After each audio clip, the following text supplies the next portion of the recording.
Hello friends, আসসালামু আলাইকুম। আমি আমৃত Jasimuddin Khandakar, check update tech news চ্যানেলের পক্ষ থেকে আপনাদেরকে জানাচ্ছি ওয়েলকাম। আজকের ভিডিওতে আপনাদের সাথে শেয়ার করব WordPress Bangla tutorial part 22, how to use appearance theme file editor in WordPress. অর্থাৎ আজকে আমরা ওয়ার্ডপ্রেস বাংলা টিউটোরিয়াল আমরা পার্ট 22 এর মধ্যে কি দেখব, যে কিভাবে আমরা আমাদের ওয়ার্ডপ্রেসের অ্যাপিয়ারেন্সের মধ্যে আমরা থিম ফাইল এডিটর ব্যবহার করতে পারি। আজকে আমরা সে বিষয়টা দেখব। এখন আমাদের ওয়ার্ডপ্রেসের থিম ফাইল এডিটর ছাড়াও যে কিভাবে আমরা আমাদের ওয়ার্ডপ্রেস থিম কাস্টমাইজেশনের মধ্যে আমরা হোম পেজ সেটিং এবং এডিশনাল সিএসএস, তারপর উইজেট, menu, colour and background image, তারপর আমরা নিচ দিকে আসলে custom home page, theme option and feature slider, তারপর site identity and header image. তো এই যে এখানে যে থিম কাস্টমাইজেশন, এখানে এই ভিডিওগুলো দেখলে আপনারা এখান থেকে থিম কাস্টমাইজেশনের বিষয়গুলো আপনারা ক্লিয়ার হতে পারবেন। তারপরে এখানে আপনার নিচ দিকে আসলে অ্যাপিয়ারেন্স এর মধ্যে থিম, তারপরে এডিটর, তারপরে আপনার এখান থেকে নেভিগেশন মানে কিভাবে ব্যবহার করতে পারি, কমেন্টস, তারপর আমরা কিভাবে পেজ তৈরি করতে পারি, তারপরে নিচ দিকে আসলে আপনারা মিডিয়া লাইব্রেরি ব্যবহার, তারপরে পোস্ট তৈরি করা, তারপরে আমরা হোম আপডেটের ব্যবহার, তারপরে কিভাবে আমরা বিভিন্নভাবে ইনস্টল করতে পারি।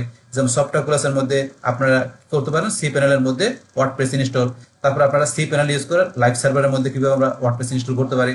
তারপরে জাম সফটওয়্যারের মধ্যে আমরা লোকাল সার্ভারের মধ্যে কিভাবে ওয়ার্ডপ্রেস ডাউনলোড ইনস্টল করতে পারি, তারপরে জাম সফটওয়্যার কিভাবে আমরা ডাউনলোড ইনস্টল করতে পারি। এছাড়া ওয়ার্ডপ্রেসের বেসিক বিষয়গুলো পার্ট 1 এ বলা আছে। তো এই যে ভিডিওগুলো আপনারা দেখলে ওয়ার্ডপ্রেসের এই সমস্ত বিষয়গুলো আপনারা ক্লিয়ার হতে পারবেন। তারপর যদি আমরা একটু প্লে লিস্টে আসি, বা প্লে লিস্টে আসলে আপনারা ওয়ার্ডপ্রেসের এই যে এখানে প্লে লিস্ট থেকে আপনার ওয়ার্ডপ্রেসের ভিডিওগুলো আপনারা এখানে সিরিজ আকারে যে পার্ট 1 টু আপনারা সবগুলো ভিডিও দেখতে পারবেন। তাছাড়া আপনারা এদিকে আসলে এই যে আপনারা যে এই যে ব্লগার, তো আমাদের এই ব্লগার থেকে কিভাবে আমরা যে ফ্রি ওয়েবসাইট তৈরি করতে পারি তার উপর কিন্তু এখানে আমার সবগুলো ভিডিও দেওয়া আছে। এছাড়া আপনারা আমার এই এখানে প্লে লিস্টে আসলে এই ডিজিটাল মার্কেটিং এর বিভিন্ন বিষয়ের উপরে আমার এখানে বিভিন্ন ধরনের প্লে লিস্ট করা আছে, চাইলে আপনারা এই সমস্ত ভিডিওগুলো আমার চ্যানেল থেকে দেখতে পারেন। তাহলে এখন আমরা আজকে এখান থেকে আমাদের ওয়ার্ডপ্রেস এর মধ্যে আমরা কি দেখব, যে আমরা এই ওয়ার্ডপ্রেসের আমাদের যে অ্যাপিয়ারেন্স অপশন থেকে আমরা বলছি কি যে থিম ফাইল এডিটরের বিষয়টা জানবো। তো সেটা করার জন্য আপনারা কি করবেন, আপনাদের যদি ধরেন লাইভ সার্ভার থেকে করতে গেলে আপনারা কি আপনাদের ডোমেন হোস্টিং থাকতে হবে।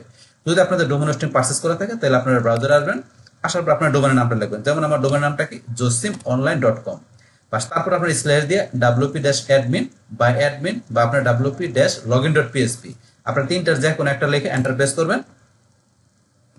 করার পর আপনার ইউজার নেম অথবা ইমেল অ্যাড্রেস তারপর পাসওয়ার্ড দিয়ে আপনি লগইন করে আপনার ওয়ার্ডপ্রেসের ড্যাশবোর্ডে ঢুকে আপনার কাজটা করবেন। আর যদি আপনার মনে করেন ডোমেন হোস্টিং না থাকে তাহলে প্রবলেম নাই, তাহলে আপনারা ফ্রিতে কি করতে পারেন, আপনার পিসিটাকে আপনার লোকাল সার্ভার বানায় নিয়ে আপনি এখানে জাম সফটওয়্যারটা ইনস্টল করলে বাস আপনারা এখান থেকে ইজিলি কাজটা করতে পারবেন আপনার ওয়ার্ডপ্রেসের কাজগুলো শেখার জন্য। এখন আমরা ধরেন যে আমরা লোকাল সার্ভারে করবো, যেহেতু আমরা ফ্রিতে কাজটা করবো, তা সেই ক্ষেত্রে বলছে এখানে আপনার জাম সফটওয়্যারটা যদি ইনস্টল করা থাকে তাহলে আপনারা এই যে এখান থেকে এসে যদি সার্চ দেন XAM লিখে, তখন দেখবেন জাম কন্ট্রোল প্যানেল এটা চলে আসবে। আসলে এখানে আপনারা ক্লিক করবেন। ক্লিক করার পর এখানে আবার এই যে এখানে আপনারা এখান থেকে অ্যাপাচি মাইএসকিউএল এই দুইটা আপনার মডিউল এখান থেকে স্টার্ট করে দিবেন। তাহলে আমি এখানে স্টার্টে ক্লিক করে অ্যাপাচি মাইএসকিউএল স্টার্ট করে দিলাম। করার পরে এখান থেকে আপনারা কি করবেন, এটা মিনিমাইজ করবেন। তারপর এখানে আমরা ব্রাউজারে চলে আসবো। আসার পরে ব্রাউজারে আমরা কি লিখবো, লোকাল হোস্ট। লোকাল লেখার সাথে সাথে আমার কিন্তু এখানে আরো কিছু লেখা চলে আসছে। কেন চলে আসছে, যেহেতু আমি আমার এই ব্রাউজার থেকে অলরেডি আগে একাধিকবার ঢুকছি, এই কারণে আমার কুকিজ থেকে অটোমেটিক চলে আসছে।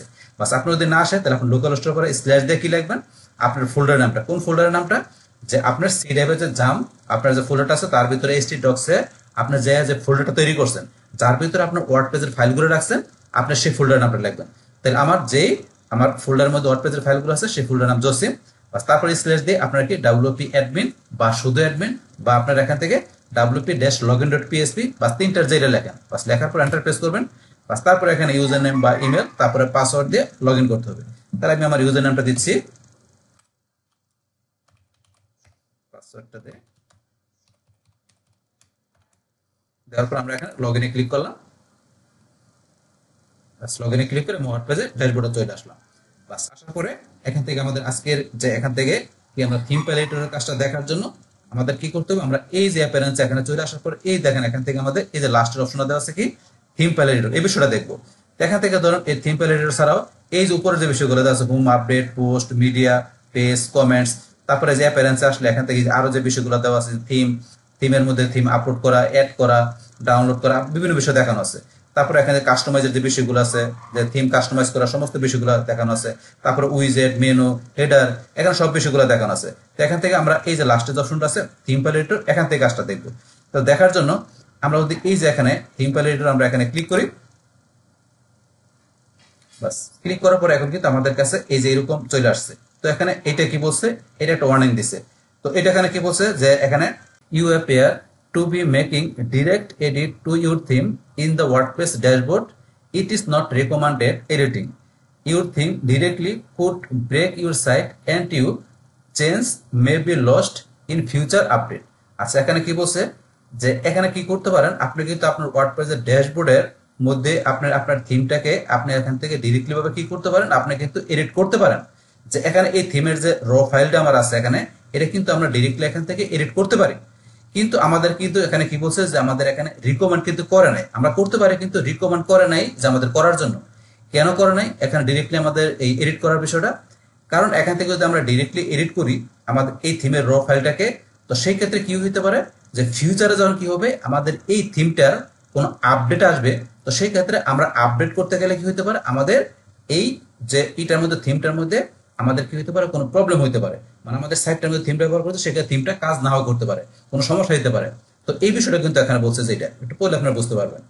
তারপরে বলছে কি ইফ ইউ, এখানে বলছে যে need to break more than you theme CSS you might want to be making a child theme. তাহলে বলছে যদি আপনি এখানে থিম আপনি কোনো কিছু এখানে ধরেন যে আপনি চেঞ্জ করতে চান, তাহলে সেই ক্ষেত্রে আপনি কি করতে পারেন, আপনার এটার চাইল্ড থিম তৈরি করে করতে পারেন। যে আপনি চাইল্ড থিম তৈরি করে তার ভিতরে কাজ করতে পারেন, কিন্তু আপনার এখানে মেইন থিম যেটা আছে সেটা র ফাইলের মধ্যে আপনার কোনো কিছু সরাসরি এডিট না করে বেটার, আপনি চাইল্ড থিম তৈরি করে সেই ক্ষেত্রে করতে পারেন। তো এই চাইল্ড থিম বিষয়টা কি সেটা আমরা ধরেন যে পরবর্তী কোনো ভিডিওতে আমরা ডিটেল জানবো। তো এখন চাইল্ড থিম থেকে কাজটা করতে পারি সেটা আমরা জানলাম। এখন ধরেন আমরা এখান থেকে যে বলছে করতে পারি, যে কিভাবে করতে পারি সেটা কিন্তু আমরা প্র্যাকটিক্যালি দেখবো, কিন্তু না করাটাই বেটার। তো তারপরে যদি আপনার করতে চান, করার জন্য আপনাকে ধরেন যে কি আপনার সাইটটাকে আপনি কি করবেন, আপনার এটার ব্যাকআপ রেখে নেবেন, যাতে কোনো প্রবলেম দিলে সেটা আপনার ব্যাকআপ থেকে রিস্টোর করতে পারেন। বাস আমরা ব্যাকআপ নিয়ে পরবর্তীতে প্র্যাকটিক্যালি দেখবো। তো এখন এই বিষয়গুলো আমরা জানতেছি যে এখান থেকে এই বিষয়গুলো আমাদের যে করা থাকা ভালো, এই বিষয়গুলো করতে হবে। বাস এখন এইটুকু জানার পরে এখন এখান থেকে ধর আমি সরাসরি যেহেতু করবো, তাহলে আমি এই যে এখানে আই আন্ডারস্ট্যান্ড এখানে আমি ক্লিক করলাম। বাস ক্লিক করার পরে এখন আমার এই যে এই থিমটার যে থিমটা বর্তমানে আমি ব্যবহার করতেছি, আমি থিমটা একটু আমি ভিজিট করে নিচ্ছি, মানে আমার সাইটটাকে এই যে এখানে এসে ভিজিট সাইটে ক্লিক করে আমি নতুন ট্যাবে আচ্ছা আমার সাইটটাকে নিয়ে আসলাম। তাহলে বর্তমানে আমার এই থিমটা আছে, এখন এই থিম অনুসারে আমার ভিতরে কন্টেন্ট গুলো এভাবে শো করতেছে। বাস এখন আমি এখান থেকে আসার পরে তাহলে আমার এই যে এখানে থিম ফাইল, আমার এখানে স্টাইলিস্ট এখানে ধরেন দেখাচ্ছে যে এখানে ধরেন স্টাইল ডট সিএসএস আমার এই ফাইলটা দেখাচ্ছে। এখানে যে উপরে ধরেন আমার থিমের নামটা হচ্ছে নেচার বিলস স্টাইল ডট সিএসএস, আমার এই যে কোডিং গুলো দেখাচ্ছে এখানে। তো এখন এই থিম ছাড়াও আমরা এই দিকে আসলে এই যে এখানে ধরেন যে আমার কিন্তু থিমের সিলেক্ট থিম টু এডিট, তো এইটা আমার থিম, এটা ছাড়াও কিন্তু আমরা এখানে ক্লিক করে আরো থিম দেওয়া আছে। যে থিমগুলো অলরেডি আমার এখানে আছে, থিমে গেলে কিন্তু সবগুলো থিম আপনারা দেখতে পারবেন যে কয়টা থিম আপনি এখানে ইনস্টল করছেন, সেই ইনস্টল কিন্তু সবগুলো থিম এখানে চলে আসছে। আপনি চান যে এই যে নেচার বিলস যেটা অলরেডি আছে এটা ছাড়া, এই যে এটা ছাড়া আমি চাই যে এখান থেকে অন্য কোনো থিম আমি কি করবো, এখান থেকে কোনো কিছু র ফাইল আমরা এখান থেকে এডিট করবো। সেই ক্ষেত্রে কোন থিমে করবেন, ধরুন এখান থেকে আমি গেলাম থিমের নাম কি, ধরুন বিজনেস অ্যাকাউন্টেন্ট, এটা গেলাম। এটা যাওয়ার পর আমি সিলেক্টে ক্লিক করি, বাস তাহলে এই যে দেখেন এখানে এই যে বিজনেস অ্যাকাউন্টে, তাহলে এইটার যে আমার যে স্টাইলিশ মানে ই রক এই থিমের যে আমার রক কোডগুলো এখানে কিন্তু চলে আসছে, এখানে চলে আসছে। তো আসার পরে আপনার চাই এই থিমের জন্য আপনি এখান থেকে এই যে কোনো বিষয় আপনি চেঞ্জ করতে পারেন, মানে আপনি যেটা দেখাই দিবেন এই যে 2020 এখানে ধরুন 4 এটা আমি সিলেক্ট করি, এটা সিলেক্ট করলে এই যে এখানে ধরুন এই থিমটার এখানে কোডিং গুলো চলে আসছে। তারপরে এই থিমের এখান থেকে বাকি বিষয়গুলো যা কিছু চেঞ্জ করতে পারেন। তাহলে আমরা এটা করবো না, আমরা কোনটা করবো, আমার কোন থিমটা ছিল এই যে নেচার ব্লিস, আমি এই থিমটা নিব, নেওয়ার পর আমি সিলেক্টে ক্লিক করি। বাস এখন এই থিমটা থেকে এখান থেকে ধরুন আমি কোনো কিছু চেঞ্জ করে দেখাবো। তো এই থিম থেকে আমি কি চেঞ্জ করবো, ধরুন আমার এই যে এখানে আমি যদি আসি এই যে বডিতে, আমার এখানে হেডারের পরে এই যে এটা মেয়ের আছে বডি, বডির পরে নিচে হচ্ছে ফুটার, কারণ এই বডির ভিতরে আমি এখানে কি করব, আমার এখান থেকে কোনো চেঞ্জ করব। সেই ক্ষেত্রে আমি ধরুন এখানে টেক্সটের সাইজ, পাশাপাশি এখানে টেক্সটের কালার, তারপর এখান থেকে আমি এই টেক্সট এখানে ধরুন যারা প্যারাগ্রাফ করা, মানে বিভিন্ন বিষয়গুলো আমি দেখাচ্ছি এখানে প্র্যাকটিক্যালি এই কোডিং চেঞ্জ করার মাধ্যমে। তো সেটা করার জন্য আবার এখানে আমরা আসি, আসার পরে এই যে এখানে আমার যে এখানে সিএসএস কোডগুলো আছে, আমি ধরুন এখান থেকে সার্চ দিব কি আমার কোন জায়গায় বডির আমার এগুলো আছে কোডিং গুলো আছে। তো আমি এখান থেকে যে কন্ট্রোল এফ কিবোর্ড থেকে কন্ট্রোল এফ প্রেস করি, কন্ট্রোল এফ প্রেস করাতে আমার এখানে এইভাবে কিন্তু ফাইন্ডার অপশন চলে আসছে। এখন যদি আমি এখানে বডি লিখি তাহলে কিন্তু আমার দেখেন কোনো জায়গায় সার্চ করে দেখাচ্ছে না। তাহলে এটা আমাকে ক্লোজ করে আমার কোথা থেকে বডি লিখতে হবে, আমার এই যে কোডিং এর ভিতরে। তাহলে আমার এখানে এই যে কোডিং এর আমি যে কোনো জায়গায় ক্লিক করি, বাস কার্সর নিয়ে আসলাম, নিয়ে আসার পর এখন যদি আমি কন্ট্রোল এফ প্রেস করি, বাস এই সার্চ অপশন চলে আসছে। বাস এখন এখান থেকে আমি কি লিখতে হবে, বডি, আমি বডি লিখে এন্টার প্রেস করলাম। বাস তাহলে আমার এই কোডিং এর মধ্যে এই যে একটা আমি নিচ দিকে আসলে এই যে আমার এখানে বডির অপশন, তাহলে এখান থেকে মার্জিন আমি ইচ্ছা করলে এখান থেকে ধরেন 0 দেওয়া আছে, আমি একটু বাড়ায় নিতে পারি। তাই এখান থেকে না আমি বডির মধ্যে যে আমার ফন্টের কালার আমি সেই জায়গায় যাবো। তাহলে আবার এখানে বডির এখানে কার্সর রাখার পর আবার আমি এন্টার প্রেস করি। বাস এখন আবার একটু নিচ দিকে আসি। বাস আসার পর এই ধরুন আমার এখানে যে এই যে বডি ট্যাগ আমার শুরু হয়েছে শেষ হয়েছে এখানে। তারপরে এখান থেকে ধরেন আমার এই যে ফন্ট ফ্যামিলি, তারপরে দেওয়া আছে কালার, তারপরে ফন্ট সাইজ, তারপরে লাইন হাইট, তারপরে যে মার্জিন এখানে দেওয়া আছে। আমি এখান থেকে চেঞ্জ করে বিষয়গুলো আপনাদের প্র্যাকটিক্যালি দেখাবো। তাহলে এখানে এই বোর্ডের মধ্যে ফন্ট ফ্যামিলি, এখন বর্তমানে আমার এখানে যেই ফন্ট অনুসারে আমার বোর্ডের মধ্যে টেক্সট গুলো আছে, তো এখানে সেই ফন্টের নাম কি, যে রোবোটো সেন্স সেরিফ এটা। তো এখান থেকে আমি এই রোবোটো এটা চেঞ্জ করে এখান থেকে আমি ধরুন কি করবো, ধরুন আমি ডিলিট করে দিচ্ছি। এখান থেকে আমি দিলাম ফন্টের নাম কি, ইমপ্যাক্ট, আমি এই ফন্টের নাম দিলাম। দেওয়ার পর এখন আমাকে এটা আপডেট করতে হবে। মানে আমার এই যে এটা আছে, এই যে থিমের যে র ফাইলটা আমি এখান থেকে করলাম, আমার ফন্ট ফ্যামিলিটা আমি চেঞ্জ করলাম, সেটা আপডেট করতে হবে। করার জন্য এই যে আমি এই বারটা ক্লিক করবো, বারটা টানটা নিচ দিকে নিয়ে আসি। তারপরে এই যে আপডেট ফাইল এখানে ক্লিক করবো। বাস ফাইল এডিটেড সাকসেসফুলি, এডিটেডটা সাকসেসফুলি হয়ে গেল। হওয়ার পর এখন দেখার জন্য আমরা আমাদের ভিজিট সাইডে চলে আসি। আসার পরে ধরেন এখান থেকে এই দেন ফন্টটা দেখাচ্ছে, আমি এখানে রিলোড দেই। বাস এই দেখেন আমার কিন্তু ফন্ট চেঞ্জ হয়ে গেল। তাহলে দেখেন যে ফন্ট কিরকম হয়ে গেছে, তাহলে আমার কিন্তু ফন্টটা চেঞ্জ হয়ে গেল। এই দেখেন এখানে এই দেখো যে ফন্ট চেঞ্জ হয়ে গেছে, ফন্ট চেঞ্জ হয়ে গেল। এইভাবে কিন্তু আমরা ফন্ট চেঞ্জ করতে পারি। আবার যদি আমরা এখানে আসি, আসার পর আমরা এখন আবার আমরা চলে যাই উপর দিকে। এখান থেকে ধরেন আমরা উপর দিকে আমাদের কোডিং এ চলে আসি যেখানে। তাহলে আমি ইমপ্যাক্টের জায়গায় আগের ফন্টটা ছিল আমাদের কি, রোবোটো, আমি রোবোটো, বাস এই রোবোটো দিয়ে দিলাম, আপডেট করি ফাইলটা। বাস করার পরে এখন আমি আবার এসে এখান থেকে রিলোড দিই, এবার আগের মতো হয়ে গেছে। এখন দেখেন এই যে আবার আগের মতো এই যে রোবোটো ফন্ট দিয়ে আমার টেক্সট গুলার লেখাগুলো চলে আসছে। বাস এইভাবে কিন্তু বিষয়টা কাজ করে। তারপরে ধরুন আমি এখান থেকে যে কালার যেটা আছে এই 66, আমি এটার পরিবর্তে যদি এখানে অন্য কিছু দিই তাহলে কিন্তু আমার কালারও চেঞ্জ হয়ে যাবে আমার ফন্টে। তারপর আমি দেখাচ্ছি যে ফন্ট সাইজটা, ফন্ট সাইজ বর্তমানে আমার কত দেওয়া আছে দেখেন, এখানে 16 পিকচার দেওয়া আছে। আমি 16 জায়গায় কি দিলাম, এখানে ধরুন দিলাম এখানে আমি কত দিলাম, 46। আমার ফন্ট সাইজটা এখন কিন্তু এই যে 16 থেকে 46 অনেক বড় হয়ে গেছে লেখাগুলো।